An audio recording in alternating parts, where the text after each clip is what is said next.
Bismillahirrahmanirrahim. Assalamualaikum warahmatullahi wabarakatuh. Hai, perkenalkan nama saya Rifki. Apa kabar semuanya? Salam sejahtera buat kita semua. Semoga kita selalu ada dalam kondisi sehat dan semangat untuk belajar. Materi kali ini mendeskripsikan keterampilan dan pengetahuan yang dibutuhkan untuk menggabungkan video ke dalam sajian multimedia dalam produksi pada industri budaya. Materi ini berkaitan dengan SKKNI dengan judul unit kompetensi menggabungkan video ke dalam sajian multimedia, serta berkaitan dengan mata pelajaran C3 di kompetensi keahlian multimedia dengan mata pelajaran teknik pengolahan audio video. Tujuan dari materi ini adalah nanti kamu harus paham mengenai spesifikasi video, dimulai dari format video, resolusi, aspek rasio, dan frame size. Lalu nanti juga kamu harus bisa memilih dan menggunakan software pengolah video untuk menggabungkan video ke dalam sajian multimedia. Untuk dapat menggabungkan video ke dalam sajian multimedia dan menghasilkan output yang kita inginkan, maka kita perlu memahami beberapa hal terlebih dahulu. Oke, yang pertama ada beberapa pilihan software pengolah video yang kontemporer atau yang biasa kita sebut dengan kekinian untuk dapat mengolah sebuah video. Berikut software pengolah video untuk profesional dan berstandar industri. Ada beberapa software dari Adobe, yaitu Adobe Premiere, Adobe After Effects, dan Adobe Animate untuk kebutuhan membuat animasi atau motion grafis. Ada juga dari Sony Vegas, Final Cut Pro untuk pengguna Macintosh, DaVinci Resolve, dan lain-lain. Ada juga software pengolah video yang lebih ringan namun tetap powerful, seperti Camtasia, Filmora, Pinnacle Studio, Corel Video Studio, dan lain-lain.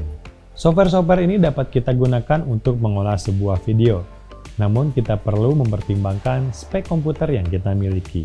Baik, kita lihat bagian berikut ini. Ini adalah tabel spek komputer dan software yang cocok dengan spek tersebut. Di sini kita perlu mempertimbangkan dengan komputer yang dimiliki, serta output video yang diharapkan.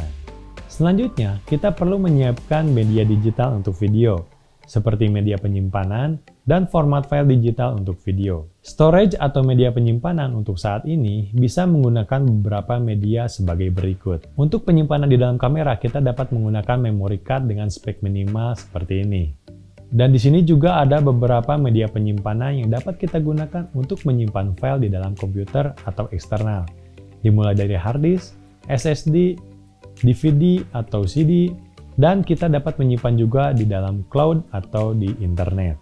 Untuk perekaman di kamera, kita perlu memilih media penyimpanan minimal kelas 10 agar dapat menyimpan rekaman video melalui kamera, karena memiliki kecepatan penulisan yang tinggi dengan kapasitas minimal 16 GB. Selain itu, kita juga perlu mengenal format video yang sesuai. Berikut adalah beberapa format video yang bisa digunakan untuk mengolah video dan output yang bisa digunakan untuk berbagai platform. Untuk dapat memenuhi harapan, format file dengan ekstensi .mp4 bisa kita gunakan untuk berbagai kesempatan. Karena dengan format .mp4 ini dapat dijalankan di hampir semua platform dan hardware yang digunakan, baik itu melalui streaming online, handphone, laptop, tablet, televisi, dan lain-lain. Ini adalah beberapa format file yang dapat kita gunakan, dimulai dari AVI, DivX, MJPEG atau Motion JPEG, MPEG yang paling kita sering gunakan, ada MPEG 1, MPEG 2 untuk format file televisi, MPEG 4 yang di sini kita sering gunakan yaitu .mp4, MPEG 7, dan MPEG 21 untuk format file masa depan. Selanjutnya ada WMV atau Windows Media Video, ada 3GP, Flash Video, dan MKV. Kualitas gambar juga perlu kita pertimbangkan dan tentukan, agar sesuai dengan kebutuhan. Ini adalah beberapa dari ukuran kualitas gambar dengan frame size dan rasio. Ini adalah perbedaan ukuran gambar yang dapat kita gunakan, dimulai dari Standard Definition, HD atau 720p, Full HD atau 1080p, 2K, 4K, 5K, 6K, 8K, bahkan sampai dengan 12K. Di sini kita dapat menggunakan berbagai ukuran gambar. Kalau untuk ukuran gambar diputar di komputer atau di handphone, kita dapat menggunakan ukuran gambar Full HD atau 1080p.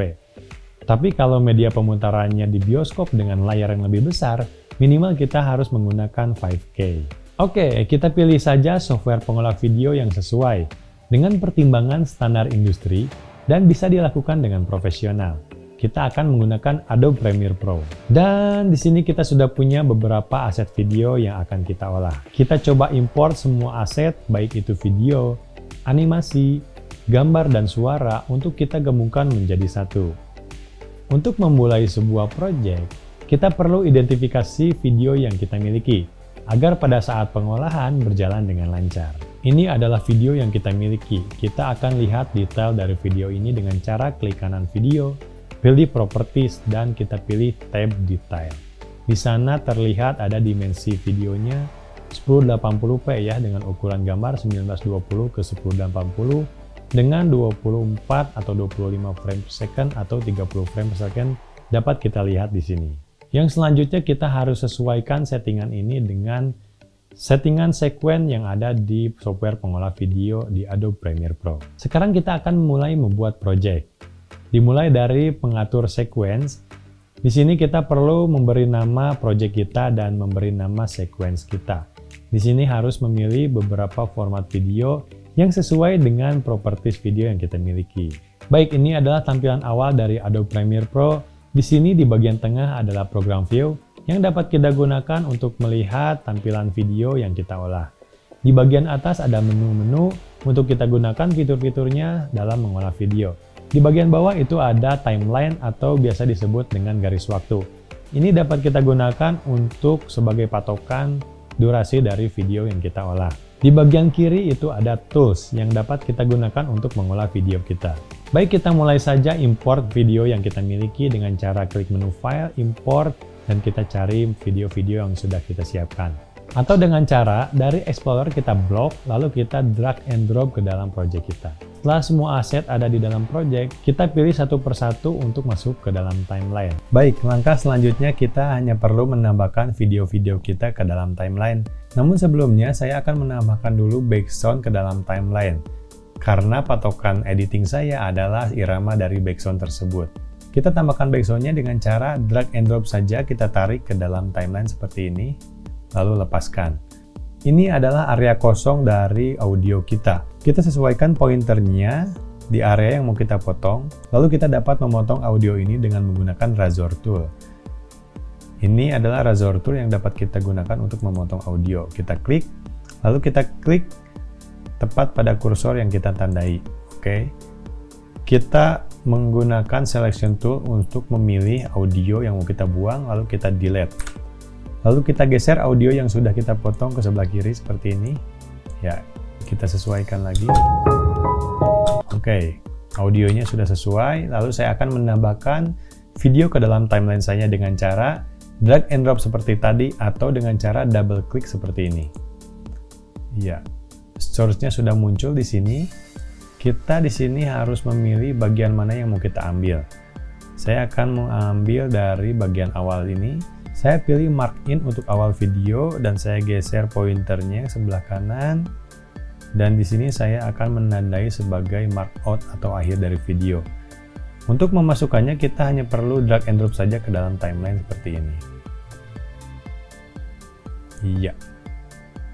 Sudah masuk ke dalam timeline, lalu kita akan coba putar. Nah, di sini saya akan menambahkan video yang lain. Sehingga saya harus memotong video ini dengan cara menggunakan razor tools atau bisa dengan cara selection tools dan kita arahkan ke akhir video sehingga berubah pointernya seperti ini. Di sini kita hanya perlu mendrag saja ke sebelah kiri seperti ini. Nah, oke, saya akan menambahkan video yang lain dengan cara drag and drop seperti ini atau dengan cara double klik seperti tadi. Oke, saya tandai lagi sebagai markout di sini, lalu saya tarik lagi ke dalam timeline. Kita akan melakukannya dengan hal yang sama pada video-video yang lain. Jika video telah kita susun menyesuaikan dengan irama musik, kita perlu menambahkan transisi untuk perpindahan di antara dua video. Lalu di sini saya akan menambahkan sebuah teks dan grafis untuk ditempelkan ke dalam video ini.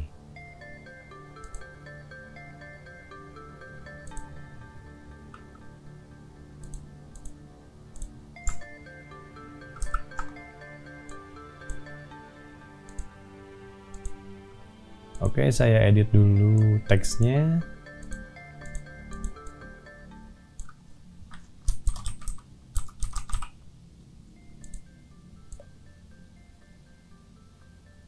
Oke, sudah sesuai. Lalu saya akan mencoba menambahkan efek ke dalam video ini agar warnanya tidak terlalu terang.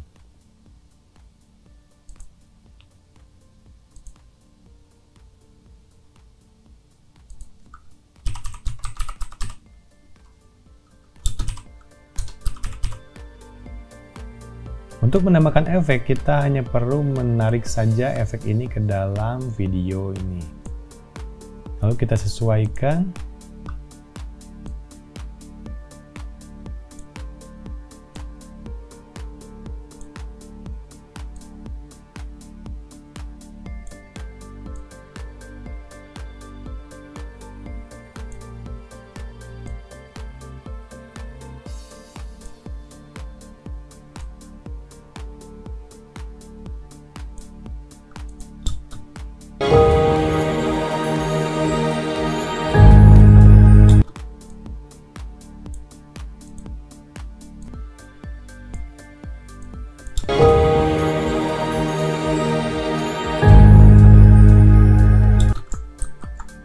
Oke, video sudah kita susun, sound effect atau background juga sudah kita tambahkan, transisi juga kita sudah tambahkan, kita tambahkan juga grafik dan teks, maka kita perlu mengekspor video ini ke dalam format file yang kita inginkan. Dengan cara klik menu file, di sana ada export, lalu pilih media. Di sini kita perlu beberapa pengaturan, baik itu video atau audio. Untuk preset, kita dapat menggunakan H264. Ini adalah format file dengan extension .mp4. Nah, untuk audio kita sesuaikan saja dengan kebutuhan. Jika pengaturan video dan audio sudah sesuai, maka kita dapat mengekspornya dengan klik tombol export atau render. Ya, oke, ini adalah proses export atau rendering. Di sini membutuhkan beberapa menit, tergantung dari kualitas video dan durasi dari video tersebut. Oke, sudah selesai. Di sini kita sudah punya satu rangkaian video yang telah kita olah dari beberapa aset menjadi satu karya video yang utuh. Kita akan uji pemutaran video dengan platform pemutaran video.